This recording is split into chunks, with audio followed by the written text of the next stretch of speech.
Welcome to the Why on Earth Community Podcast. I'm your host, Aaron William Perry, and today we're visiting with Nisha Mary Poulose, the Executive Director of Regenerative Rising. Hey, Nisha. Hey, Aaron. It's so good to be here. Yeah, it's great to visit with you, and I'm so glad we could catch you in person while you're visiting here in Colorado instead of being over in India, in which case we would have had to Zoom together. Yes, absolutely. I'm just so grateful and awed at the way we met and that this whole thing materialized. I'm so grateful, and it's so exciting to do this in person.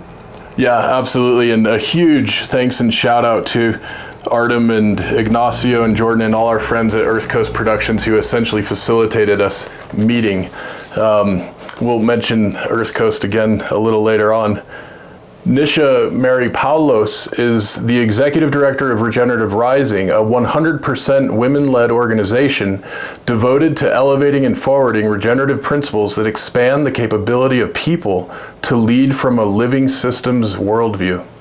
She is an award-winning architect and regional planner whose career at the confluence of human habitat planning and the environment now spans 15 years and 4 countries. Her regenerative focus has been the guiding force behind her work, as is the deep bond she shares with nature. She's also the founder of Woven Design Collaborative, a spatial design and planning firm, which we'll talk about. And in 2015, she won an award from the Prime Minister of India for her ideas on how smart cities in that country can solve critical problems.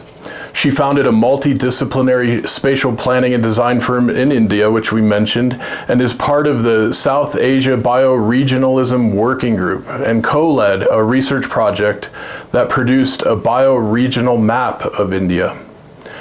She is also a co-convener for the Indian National Trust for Art and Cultural Heritage, whom she supports with strategic visions and action plans for integrated regional development to preserve human and natural heritage, with regenerative livelihoods and native wisdom at the center.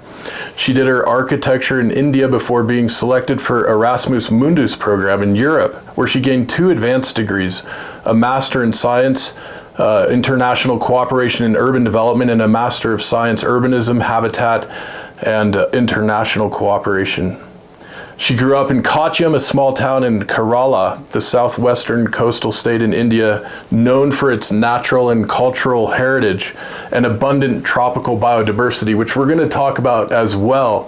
And Nisha, I'm so thrilled that we have this opportunity to visit in person. And it's amazing to me that you're now in a new position of leadership for Regenerative Rising, which has already been doing so much wonderful work here in Colorado and more broadly. And maybe to kick things off, you could just share with us a bit about what Regenerative Rising is up to and what you're, in your new role of Executive Director, what you're doing and planning for the organization. Yeah, absolutely. Thank you. It's been such an exciting journey for me, especially this last year, exploring this new sort of culturescape and landscape and conversations and perspectives about regeneration. And as the new Executive Director of Regenerative Rising, I've been now here in the US for a month and a half. It started with the Expo West, which was an experience, and incredible because I met so many people who I've just been seeing on Zoom all this while and made so many connections. What we have a lot of things planned for the year. It's all exciting. I'm really embracing this bridging of the worlds in a way for me, because from where I'm coming from and what's going on in the US, and to be part of this movement and have all these allies.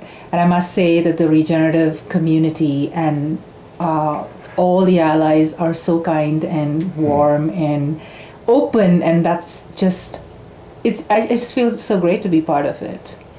That's so wonderful. Yeah, I love focusing on the theme of kindness and coming from the heart with all that we're doing. And you and I, we were chatting before the recording about the importance of that perhaps non-linear and not necessarily like pure logical orientation when we're moving from the heart, when we're collaborating from the heart, and perhaps even opening ourselves for inspiration from nature regarding the regenerative work we're being called to do. And of course, the logic, the rational, the plans, the tools, the nuts and bolts, these are all very important, but it's not all about that only, right? Yeah. I mean, so we mentioned living systems worldview, right? And that, I think, is where I meet the organization in the way we embody this movement for ourselves. So it's, when we're speaking of a living systems worldview, it's basically living systems are so deeply interlinked. It's such a big part of the consciousness of the planet, and it's interlinked to the consciousness of every being within it. And I really choose to use the word being instead of like living things, because the word living has also been sort of specifically defined, but everything has life, all our beings, like the mountains and rivers. And so that is a big part of how, when we're talking about complexity, as a species that is part of this planet, we also have access to the consciousness of the planet, and that's something I really believe in. And over the last few hundreds of years, I think the systems we set up across the world have broken a lot of these connections. And it's really interesting to me to observe how sometimes we're trying to solve these very heart and consciousness related problems in a very logical way. And like you're saying, yeah, absolutely, we need all these tools and it's a big part of it, but we also need this, because otherwise the logic and the intellectual aspect of it is not really meeting the heart of the matter. And when we're saying living systems worldview and regeneration, these are the two things that sort of really deal with the mindset and your way of inhabiting this planet. I absolutely love this wisdom, and actually it's one of the core themes woven into my new novel Veriditas, which I was sharing about with you recently. And that deep connection of I like to call it AI, the authentic intelligence of nature. And as leaders, as executives, as organizational leaders, for me personally, it feels increasingly imperative that we're personally connecting with nature on a deep and regular basis. And I'm curious what that looks like for you, knowing that that's been a really important part of your experience since you were a kid. What does that look like, and how do you weave that in with all the busy goings on and responsibilities you have as an executive director? Yeah, well, Dan, thank you for that question. It's a very interesting thing for me to talk about. So, I grew up in the southwestern coast of India in a small town, but which was rich in biodiversity. It's tropical and it's abundant, and I spent a lot of time in my childhood really connecting with nature. I spent my time sitting on top of trees and doing really strange things like running through the rocks, and that was really a big part of playtime and entertainment, and also things like processing things that you process as a teenager or as a young person. I had a relationship with nature, and I always feel I'm protected by nature, and that's what gives me a lot of courage to do a lot of things, that I know that I'm protected, and what that protection means is not the same as what protection probably means in mainstream, the way we think of it. But I just feel like nature is on my side always, and it's the way I really connect with the earth. And a lot of my work is really very technical and scientific, so to speak. We're doing strategic plans, or we're thinking of the vision, or we're planning a conference, and all of this has a lot of we're really fitting into the system and trying to do certain things. But then I keep connecting back in these ways, in small ways, where when I get stuck, where like we were saying, where logic is not meeting the needs of the heart, and then there's that disconnect. These are the ways I really kind of bring myself to go to embrace things I don't understand. And I think that's been my biggest learning from nature, that we don't need to understand everything. We don't need to know every secret. Some secrets are not meant for us, and there's so much power in just being able to be comfortable with not knowing what's going to happen or not knowing how something works. And I think for me, when I go into that space in my mind, I'm able to intuitively react to certain things in other parts of my life. Mm-hmm. and that's I think that's something that I've learned over the years of grounding myself, and I'm sure everybody has their own way. But that's my way of using this. I think at the end of the day, it boils down to this, that I have this faith that nature is my friend and I'm protected. And that really helps me do things more bravely, show up in different ways, explore new things, take different risks, and also keep grounded. I absolutely love this. And I'm just jotting a few quick notes down. And I want to go out on a bit of a limb here, because what you're speaking to resonates with me in such a profound way. Going back, to my early childhood and experiences I had in the woods in the Pacific Northwest. And I've, since I can remember, have felt being in nature is a place of comfort and security. And almost instantly, even if I'm dealing with something extremely stressful, when I step out to the woods or go somewhere where it's not buildings but natural vista that I can look at, I notice that stress dissolves, and a certain set of intuitive insights and quieting of the mind and other things just happen.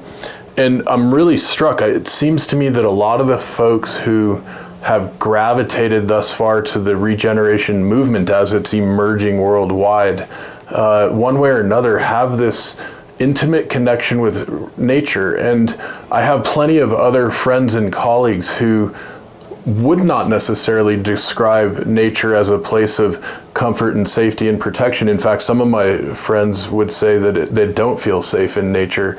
And so I'm wondering, like, at a deeper sort of psychological or maybe even psycho-spiritual level, and a lot of scholars have spoken about nature deficit disorder, and the eco-psychology movement has been really important these last 20 years. And I'm curious if there's something that can be cultivated. And for many of us, the blessing of this in childhood is a beautiful thing to be grateful for. But maybe for others, there's a way we can help cultivate this sense of connectivity that I think opens us up to something in the way of solutions and what's possible and what's real here on planet Earth that isn't necessarily otherwise that apparent to people. Thank you for sharing that story from your life and your childhood to me. It's just so beautiful. As you were saying this, I was thinking, I think there is a kinship mm-hmm. that we're developing with nature. Mm-hmm. And if we have to do this work that we're doing at whichever capacity, it's a big burden in some ways. It's a heavy load to carry. And I think that kinship is in sharing that burden with nature. And I think maybe that's where you were saying your stress is dissolving. And I feel that too. It's like, okay, you're not alone in this. It's not a small community. There is this planet that's supporting it. Yeah. And that's really, I think, and I'm sure you relate to this. When we're talking about, when I'm talking about like being close to nature, I'm scared of it as well. I have healthy respect for it, right? Like, there are insects that can bite you, but I think the big component of that relationship is to be aware, to observe, to understand boundaries. And that's the same way, we cultivate human relationships. You have to have boundaries, and you have to have healthy boundaries. You have to understand where the other person is coming from. And that's just, I look at nature like that as a being I'm connecting with. How do I maintain those boundaries so that we can support each other? but also how do we share this burden? And that's, to me, a way of thinking that maybe can be a pathway towards building this connection when you... And again, I think that's where a lot of practices, like spiritual practices, whatever type of meditative practices, grounding practices, the entire diversity of those practices also help, because when you're in that space, you are able to connect. And we're, and you mentioned your book, and that's so exciting. I can't wait to read it. But we're talking about, intelligence, this deep intelligence, and we're talking, the world is talking about artificial intelligence. That's so exciting for most people. But then I think when you start, if something like technology can have that intelligence, the earth can have that intelligence and more. It's older, it's deeper. It has seen beings that we don't even know whether, we don't even know what beings existed, right? Like, we have some records, but there's so much history, so much knowledge, so much wisdom. So I think that relationship is exciting, and the idea of like tapping into that consciousness, which is basically you have to go into your own heart or your inner sort of voice, and then that connection is there. It's already there. We don't have to invent it or discover it. It's there, and it's just about having the faith, I think, that it's there, and seeing what, like, I feel like everybody has their own way of connecting with nature. Like, for some people it's through the sea, it's through the mountains, it's through insects, it can be through your pets. Whichever way that as you find it, that's the way. You just have to have that faith that even if you don't understand the sentience of this being, it's still there. We've just not figured out a way to understand it yet. That's so beautiful. Yeah. This is got my heart singing right now, and I love it. I really appreciate the wisdom that you're sharing. I'm curious, if you're in the facilitation of design collaborative work or design charrettes or whatever it might be, and you're sensing that maybe folks haven't had that deep connection with nature quite yet, and sure, I like how you're bringing in pets and some of the other ways we might personally relate to this.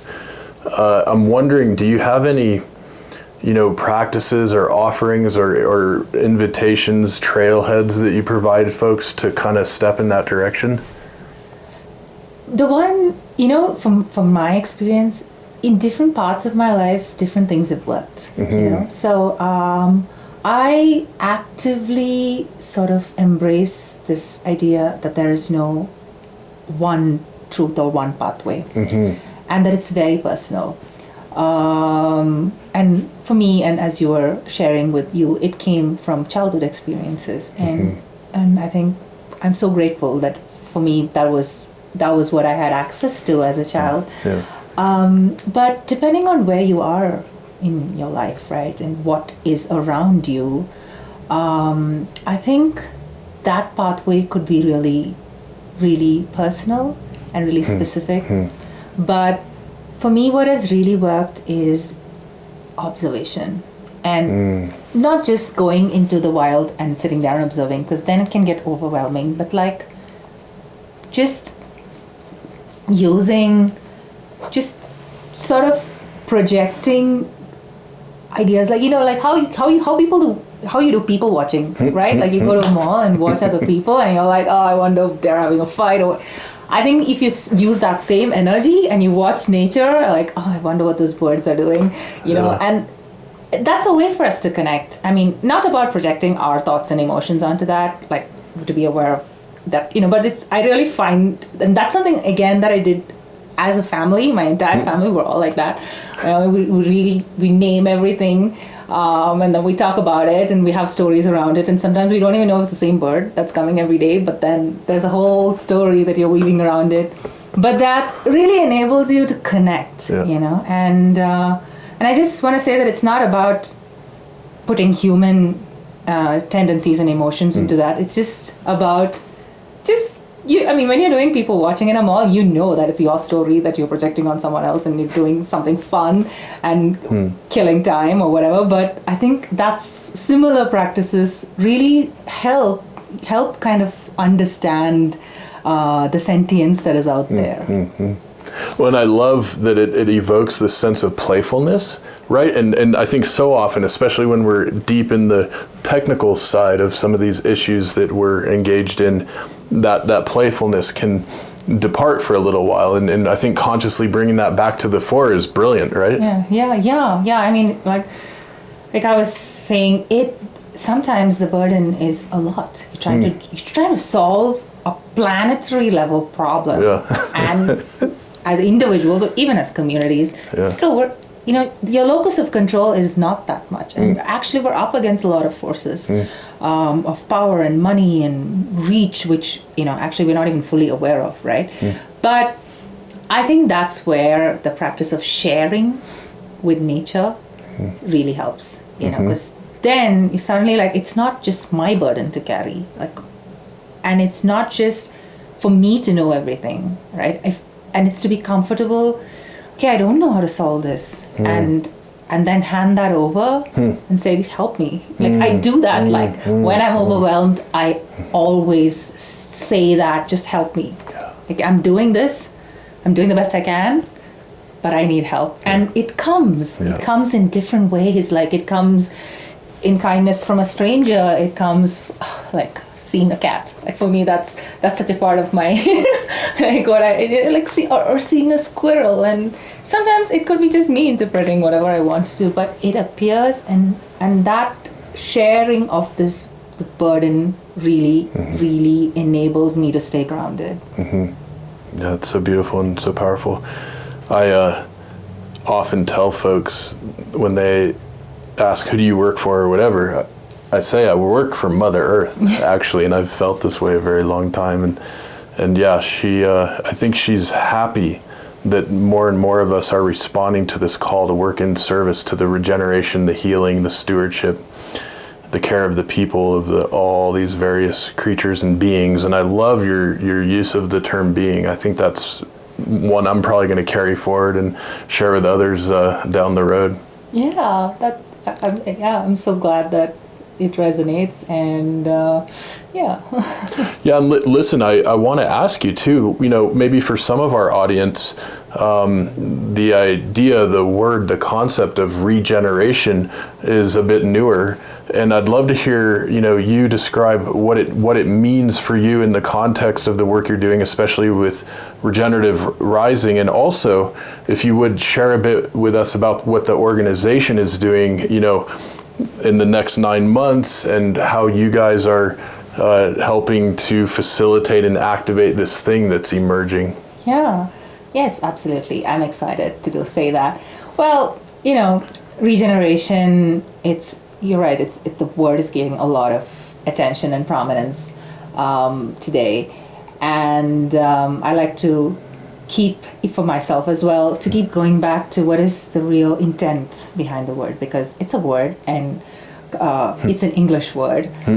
So it's meaningless, actually, the word itself, to the majority of the people in the world, actually. But there is a lot of importance attached to the word. So I like to go beyond the word, and for myself, I keep reminding myself that the intention is what we really need to hold on to, and regenerate.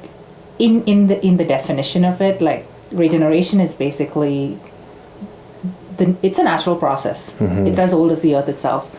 Our cells regenerate, and if you just type in regeneration, it actually leads you to the medical world, which talks about how to regenerate organs and stuff, right? So basically, regeneration is, in a way, in how a being or part of it comes back to its full functional capacity, right? And its true purpose.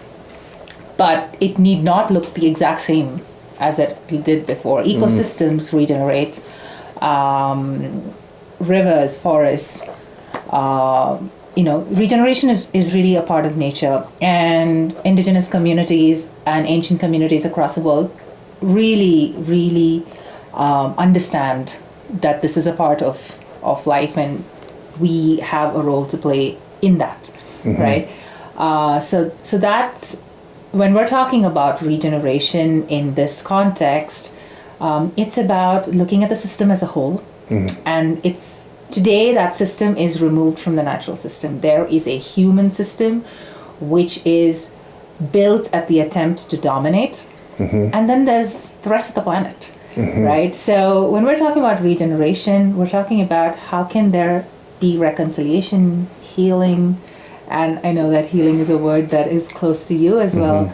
And it's about reintegration, right? And so when we're looking at the larger system and thinking, what is the true purpose of it? And how does it all come back together to embody and fulfill that entire function and purpose? So, and we can talk about it in different ways, like there's economic regeneration, and we're talking about regenerative work environments, regenerative food systems, and all of this really means what is the full capacity and capability of this system, and how do we as humans steward that back into its full glory, so to speak, right? And there could, depending on the region, depending on the people, depending on the context, the climate, the history, regeneration could mean different things in terms of what the actual steps are. And that is something that I am observing that is emerging, that there are camps, right? People are like, oh, we're doing regenerative, we're doing sustainable, we're doing organic. And I get that, because there is an entire system of certifications and processes and frameworks and definitions that are coming into the picture. And there is a very practical need, because again, we're working within the same system, for organizations or people to embrace one particular concept. But I think as Regenerative Rising, what we want to encourage is that we come together and hold the intentionality, whatever we're calling it. What you want to call it, regenerative, you want to call it something else. Is the purpose of the work to be more earth-centric? Is to support life? Is it to support health of systems, including human communities? So at whichever level you are in that process, whichever step you are at, whichever angle, which is your point of entry, all of that only means we need to come together and work together, because that's how nature works. There are different ways. There are different ways that things fit together, and then and that's complexity, right? So, and this is something that we want to integrate into our conference, which is coming up in November. So on 8th and 9th of November, we have the Regenerative Earth Summit. And this is something that the organization is really known for, and the RES is really embraced by a lot of organizations who have been part of this movement in different ways. It's always been a space for collaborations to emerge, new imaginations, like new connections. And this year, we are bringing the food and the fashion sectors together. Great, two of my favorites. Yeah. And, both of it is relying on the earth in different ways, and the idea is to have pre-competitive conversations to de-risk the supply web, so to speak.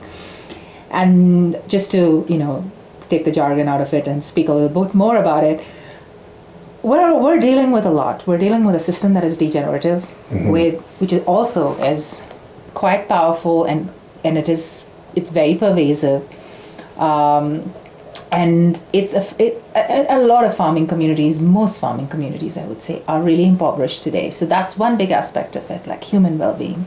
Then there's also the well-being of the earth that we have to consider, and there is significant amount of work by so many different organizations at doing it, working tirelessly, working towards solving this in their own supply chains for the world, and whatever the focus, all this work is happening. But if so the intent is there, but how do we bring these same intent but two different processes to come together so that you support each other?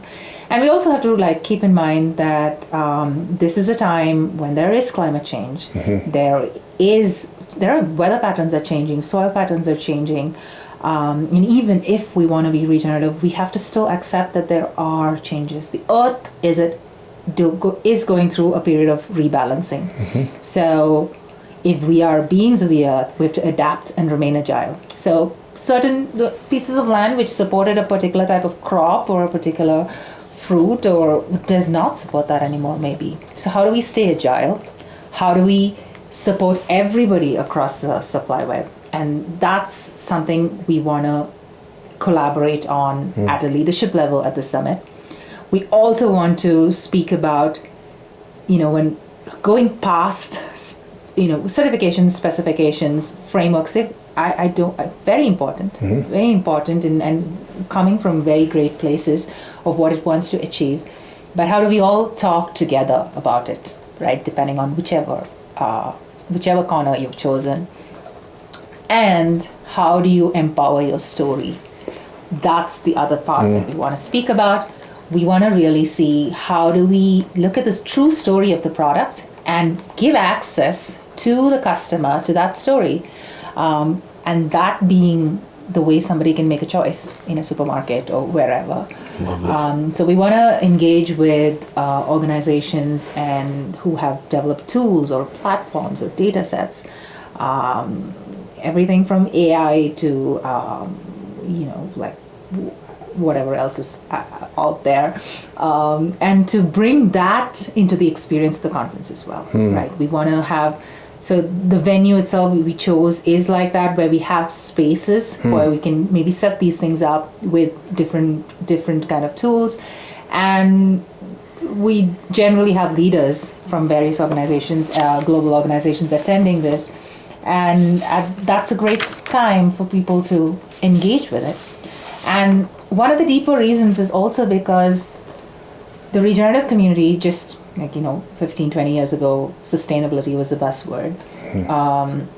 And this was the same problem at that time. There's a divide. People who are engaging deeply with the earth are not engaging with technology. And that's a bridging that we also want to do, because AI also needs to have these thoughts into it. So this is also a way to inform the development of technology. If this need is there, then technology will align. So we're having these sort of three things which seem kind of diverse, but actually it's also really, really aligned to come together and really talk about what does this collaboration look like, and how do we at this level look at all of these things, access all the tools and information we have to support the well-being of all beings, human communities, ecosystems, wildlife, all of that, across the supply web. And it's not something that one organization can do alone. However much the intention is there, it can only be powerful when we band together and support each other. Yeah, absolutely love this, and I'm so excited. And it's very much the way the ecosystems function, and it's as if what I'm gathering, Regenerative Rising is functioning at least on one level similarly to how the mycelial networks function in the forest and soil ecology, which is something that Y on Earth community is also doing, and a few others that are in our network and cohort that are sort of organizations of organizations. And I absolutely love it, and I love the way you're speaking the wisdom into the space with the technical tools and processes that you're also offering the community. And I wanted to just mention that, so the conference is in Colorado, right, in November? Yes, it's in Denver on the 8th and 9th of November 2023. Excellent. Yeah, that's really exciting. And I hope many of our audience will be able to participate and or enjoy some of the outcomes of that gathering. And I'm really curious, let me just mention this, that folks, if you'd like to get tickets, by the way, you can go to regenerativerising.org, right? You'll have tickets there. And while I'm at it, let me also mention that you can find both Nisha and Regenerative Rising on Instagram and LinkedIn. Nisha Mary Poulose and regen_rising on Instagram. And then on LinkedIn, it's the same for Nisha Mary Poulose, and then it's regenerative-rising for the handles there. And yeah, there's a specific web page for the Regenerative Earth Summit that we'll include in the show notes that you can find at regenerativerising.org. Is there anything you'd like to add to those resources real quick while we're on that? No, I mean, that's our website has all the information about tickets, and we're early in the conference design, but the agendas and speakers and other information will be updated. You can take a look at the previous, previous events, past events page to see what it has been like, and we're really happy to collaborate with the people who have intentionality, and we want a lot of support. We're looking for a lot of support from communities out there. We're a nonprofit. We are actively looking for sponsorships as well, and we're in that phase of the organization as well, because there was a big transition between Celine Diaris, who was a founder and executive director, and now I'm the executive director, and we're taking this as part of our next phase. Like, Regenerative Rising has always been inclusive of communities from across the world, voices from across the world, and even in the US, and different cultures and different perspectives. But in this next phase, we also want to take Regenerative Rising to other parts of the world. So we really want that support to be able to do that. That's absolutely wonderful. And let me ask this too. If folks want to support financially, can they go to regenerativerising.org and make a donation? Is that one of the ways to help out? Okay. Yeah. Or they can write to me, nisha@regenerativerising.org, and we can take it from there. But then, yes, it's available on the website as well. Excellent. Yeah, that's wonderful. Yeah, I really encourage all of you to consider supporting Regenerative Rising at some level. And on that note, that'll be a segue to thank some of our sponsors who make this podcast series possible. And that includes, of course, Earth Coast Productions. And we've got behind the camera, we've got Ignacio here in the room with us. Shout out to Ignacio and Jordan and Artem and Rachel and others on the team making so much possible with the Y on Earth community, and also many other organizations in the space. And of course, this is how we met, Nisha. So we know that Earth Coast is also doing a lot of work with Regenerative Rising. And want to give a big shout out to Chelsea Green Publishers. We now have a very special partnership with Chelsea Green and are doing a number of episodes interviewing different authors who are focused on issues of regeneration, stewardship, health and wellness. And as part of this partnership, you can use the code YOE35 to get a 35% discount on any of the books and audiobook offerings that you'll find at Chelsea Green. We'll include the links and so on in the show notes, and you can always go to the yonearth.org website and go to the partners and supporters page to find Chelsea Green and many of our other supporters and partners and get discounts and special wonderful gifts and offerings from many of them. So Chelsea Green, that's great. Also Waylay Waters, the regeneratively and biodynamically grown hemp-infused aromatherapy soaking salts. This is one of the social enterprises we stood up through the Y on Earth community. All the proceeds go to the nonprofit. Of course, Dr. Bronner's, who are doing so much in the regenerative space globally and now have chocolate in addition to soaps and other offerings. And if you're interested, you can join the Y on Earth Community's Ambassador Network, which is growing and worldwide. Community Impact Ambassadors, we call it. And so you too can join the CIA if you're interested. And we have many of our ambassadors and others supporting the Y on Earth community through our monthly giving program. And if you haven't yet joined that and you'd like to, you can go to yonearth.org, click on the support or donate page and set it up at whatever level works well for you.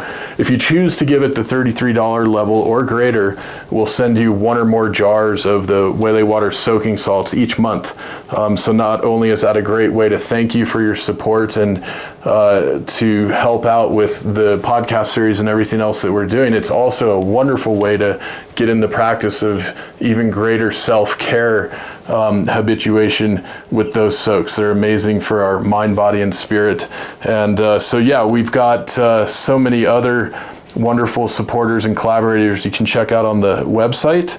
And I wanted to ask too, because I noticed that with Regenerative Rising, one of the things you guys talk about and feature is that it is a 100% women-led organization, which to me is really quite interesting. And I'm absolutely convinced that archetypally speaking, the emergence and rebalancing with the divine feminine and with women's roles in our communities, our families, our society, and our planet is really important in this emerging movement. And of course, in indigenous traditions, there are a variety of mechanisms and cultural patterns that have had virtually all of our backgrounds engaged in a balanced format between the male and the female.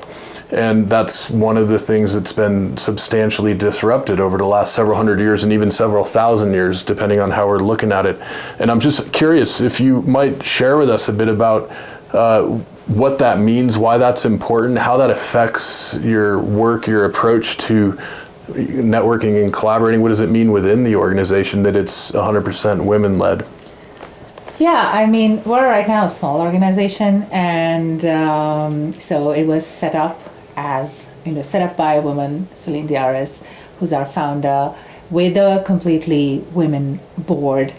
And it was for essentially, this is one of the intents, to bring the power of the feminine back into this conversation, back into the systems. Because if we want the change that we want to see, we need to come back with ways of balancing the system, right? So a lot of the systems today are heavily patriarchal.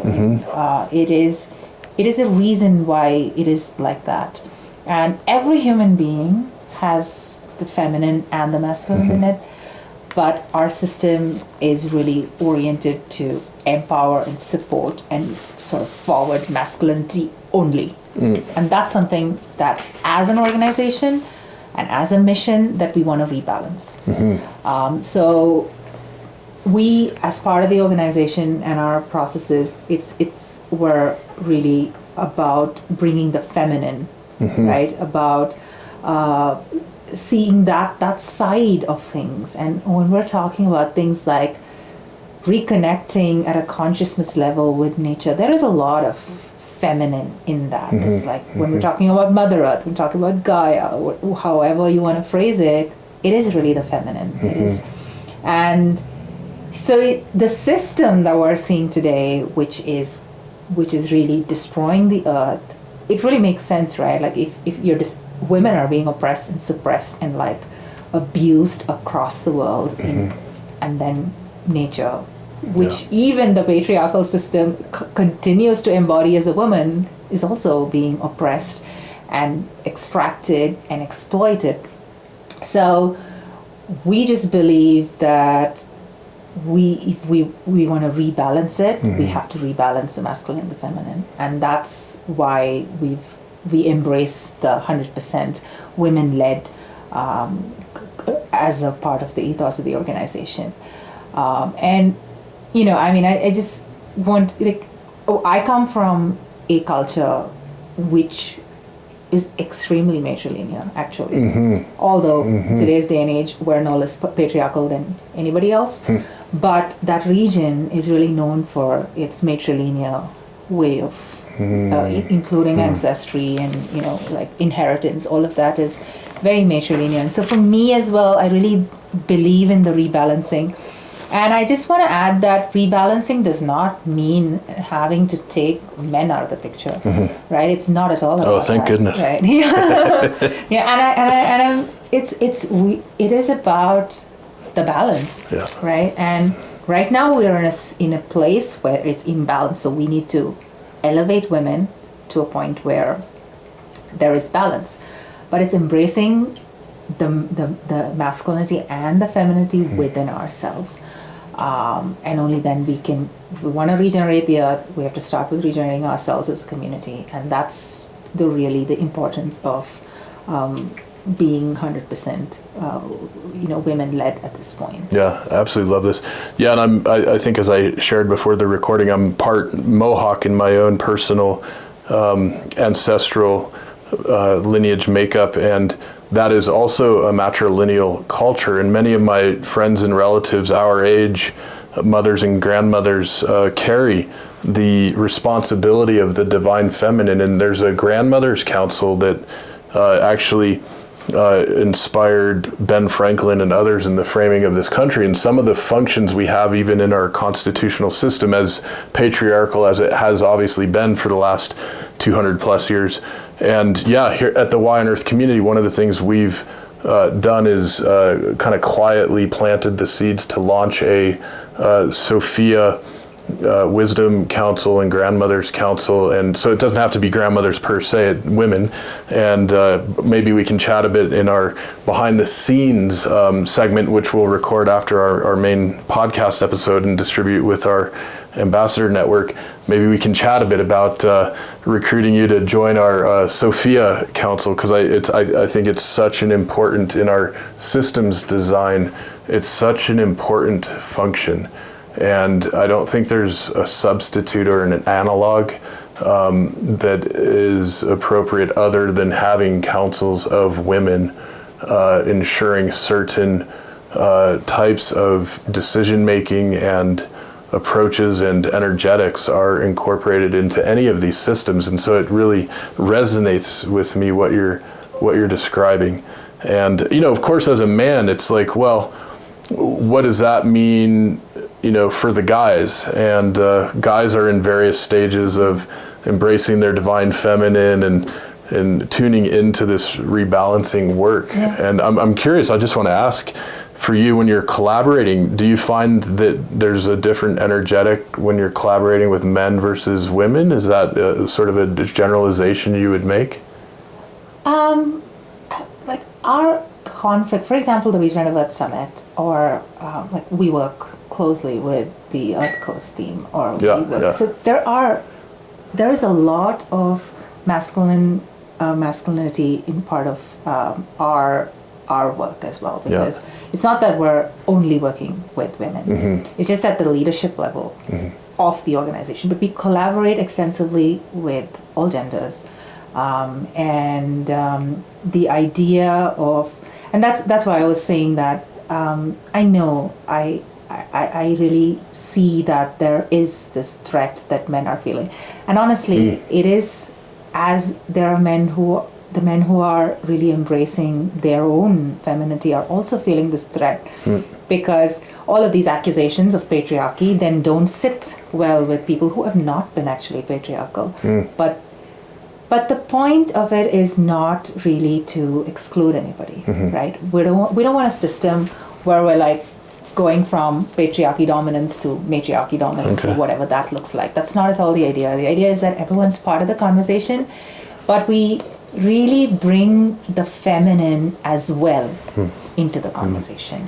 And on a specific basis, yeah, sure, I think there are differences in conversations, and I wouldn't say one is better than the other. It's different. But the funnest, I can say, the easiest is when there is balance, right? When there's different genders around the table, the conversations, the collaborations, all of it is just so much easier. There are so many meeting points, right? Like when there's different levels of masculinity and femininity from different people coming to the table. And that is really, that's where I think the collective strength of the conversation really makes a difference. Yeah. We're doing some collaborative work right now with the Le Ciel Foundation out of Europe, and they're very deliberate in structuring teams and cohorts and balances with men and women. And it's really interesting and quite lovely when it shows up in that way, kind of in that context. Yeah. I totally enjoy these diverse conversations, right? It makes it, well, first of all, it's just better for your own mental health Yeah. to just be in more accepting sort of spaces. Yeah. And I think bringing different genders and the masculine and the feminine together is really, really important, because it also gives us practice, right? Like it's really hard to go from one system to another system and you don't know how to behave, right? I mean, sometimes you have to figure it out, and what better way to do it than working together in safe sort of cohorts like that, right? It's and I think it's about practice as well. And I mean, I have worked in extraordinarily male-dominated fields, and the difference is not about whether it's a man or a woman in the room. It's about what is that level of patriarchy that is entering that room, and that's where the difference in that collaboration happens when because women can also be patriarchal. Absolutely. So it's really about what are the different ways in which we can bring balance. Yeah, thank you. I really appreciate that part of our conversation. And I know we've been talking for a while, and you've actually been recording for days a bunch of content and material, and I don't want to take up too much of your time. And of course, we're going to do our behind the scenes segment, but I definitely want to ask you, because I would be remiss if I didn't, with respect to your architecture, planning, design background and expertise, you're amazing. You're a big deal, and you've got so much to share and offer in that regard. And I'm hoping in a relatively concise manner you might share with us about your design expertise and how you bring to the table certain genius and insight and know-how and methodology for these various design projects, if we call it that. Tell us about that. Tell us about that aspect of yourself. Thank you that's really kind of you to say all that. I mean, it is a big part of me, and I have gone through these processes where I've distanced myself from architecture, and but then I am an architect. I can't change that. I've done that, but I look at it from a human settlement point of view, and and I've really repositioned the way I speak about it as human habitat, because I think that is the missing piece. We're talking about shelter, and shelter technically means that you're in danger and you need something to protect you. And I think that's something to think about, right? Like, are we so removed from the planet that we're born in that we need to shelter ourselves all the time? Or are we building a habitat for ourselves? Are we joining in to create habitat for ourselves, right? And that is my entry point into the world of planning and architecture and design, to see how do we make our spaces more livable. And it's, when I say it, it feels like a ridiculous thing to be working at, like, because we are living, why is it not livable? But it's not. We've built spaces which are not natural. And when I say we're not natural, it's because it's not our natural habitat. So our needs are not being met. We might think it's being met, but it's not being met. Your need for recreation is not being met. Your need for access to fresh air, access to good food, none of that is being met. And so the way in which I've worked is to look at land, because my work has mostly been land-based. You look at land and you look at what do we need to live on this land, to make this our habitat, and what do we have to give back, right? So my projects have been anywhere between 2 to 3 acres to like 10,000, 20,000 or more, like city region scales as well. And to think of how do we bring nature, ecosystems, nature-based infrastructure back into it. And one of my favorite examples is like, just to sort of, it's again simplifying it, but one of my favorite examples is like we have cities which are completely concrete. And then we have huge concrete sewers and stormwater drainage systems, which take all this water out, and depending on the city, it either throws it into the ocean, and when I say throw it, I'm using that word intentionally. It's just like dumped, and that's our intention behind it. Or it's mixing with sewage, or it's just like, we don't know where it's going. And just, if actually it's part of the natural system. Rain is supposed to come to the ground, and nature has a brilliant drainage system. So when we design, our projects to do with like cities or neighborhoods, it can just be, or individual plots of land even. We just have to look at what is the natural drainage pattern, right? Unless you're living in a lake, which we often are, there is no reason why the water is like flooding every time it rains. Because nature has a drainage pattern and it has an entire system. What we need to do is figure out how we fit into it. How do we not block those natural drainage systems? Or if we have to block it, how do we create alternate pathways? So something, which is, it's a very common concept nowadays, things like swales and rainwater gardens and things like that. What it does, and that's where complexity comes into the picture, what it really does is it does the same function, the kind of the simplified function of taking water off our roads or off our wherever we want water out of, and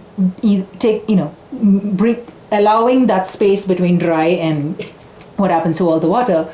But in this process, it slows it down, it takes it back into the earth, it allows the flourishing of biodiversity in that space. Therefore, it makes it livable. So we don't have to have like a dedicated park just so that there are some birds and then we have concrete sewers. If you integrate all of this, and it's surprisingly easy to do it, it again comes back to mindset shift. It's significantly cheaper. Not when you think of it in terms of, you have to rip all of this out and build huge tanks. No, that's again, we're going back into infrastructure heavy. When you start thinking of it like the benefits are not as tangible and measurable, right? Like having birds back into your immediate neighborhood, having like that kind of flourishing biodiversity, which also it cleans the air. It reduces noise. It just makes your environment more livable. Again, coming back to the idea of meeting the needs of us as human beings in our habitat. And then maybe you don't have to go so far away to have a vacation, right? You could save that money if your life is not that stressful in your immediate environment. So these are the ways in which I bring design and thought processes into it. I focus on like strategic design as well, strategic planning. And that's to say, like, what's going to happen 100 years from now? We are thinking in terms of 5 years and 10 years. The Earth is thinking in terms of thousands, if not millions of years. And how do we don't need to, again, take the burden of thinking a million years ahead. But can we at least think 100 years ahead, right? And or leave room for somebody 10 years ahead to plan for the next 10 years. We don't have to make such immovable plans that 10 years from now, so when I talk about strategic planning, and that's something I bring, like how do we look at it as the needs of the day, transformation required for the day? How do we build into an organic system?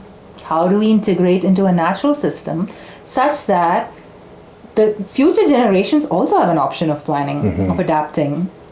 And there is enough abundance everywhere. And I'm not simplifying it when I say it, but I really believe it's much easier than we are making it out to be. Because when we come in with intentionality, nature meets us. And then it just is exponential, the way in which it can really grow.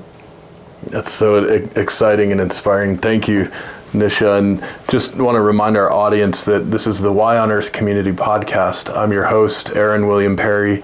Today we're visiting with Nisha Mary Poulose, the Executive Director of Regenerative Rising and the founder of Woven Design Collaborative. And Nisha, it's such a joy to have this opportunity to visit with you. And again, I'm so glad we could do it in person while you're here in Colorado.